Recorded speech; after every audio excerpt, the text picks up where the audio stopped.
বাংলাদেশে বর্তমানে নতুন নতুন অনেক মাদারবোর্ড তৈরি হয়েছে।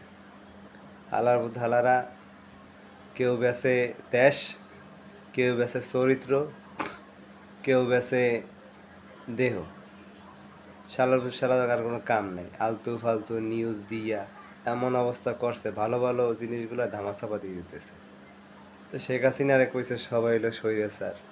এখন যে অবস্থা হইতেছে তো মনে হয় যে শেখ হাসিনা ছিল বীর মুক্তিযোদ্ধা, আর এখন যেটি আছে এটি সব রাজাকার। শালার ভূত শালারা কাম নাই খাইয়ে লইয়া দেশে একটা গোলযোগ সৃষ্টি করে দিছে। চলা সমস্যা কি, ভালোভাবে চালা, দেশটারে ভালোভাবে চালা, সব কিছু ঠিক কর। মাইন্দারের বাচ্চারা, মাইন্দারের ফুত, আলার ফুত হালারা খালি যে ঝাইন দেখায় খালি দেশ লড়ে।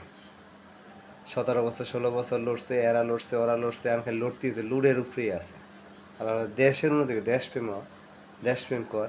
শালার শালারা জীবনে তো কিছুই রাখলি না, দেশটা তো খাইতে খাইতে সবটি খাইয়ে লাইলি। দেশে থাকবি কি, জনগণে থাকবি কি? জনগণ কি সব বাইনচোদ নিয়ে গেছে কানপুর খোলারা? শালার প্রতি শালারা জীবনটা সব ধ্বংস করে দিতেছে। মানুষ সবগুলা এখন অবস্থা খুব খারাপ। দেশে কোনো শান্তি নেই। চুরি ডাহাতি, এক মাগর হয়ে আয় আর চুরি ডাহাতি হরে। শালার প্রতি শালারা দল মারাইছে, একজন নতুন নতুন দল বের করে। আগে দেশে উন্নতি কর, এইবার দল কর। আল্লাহর কথা আলাদা।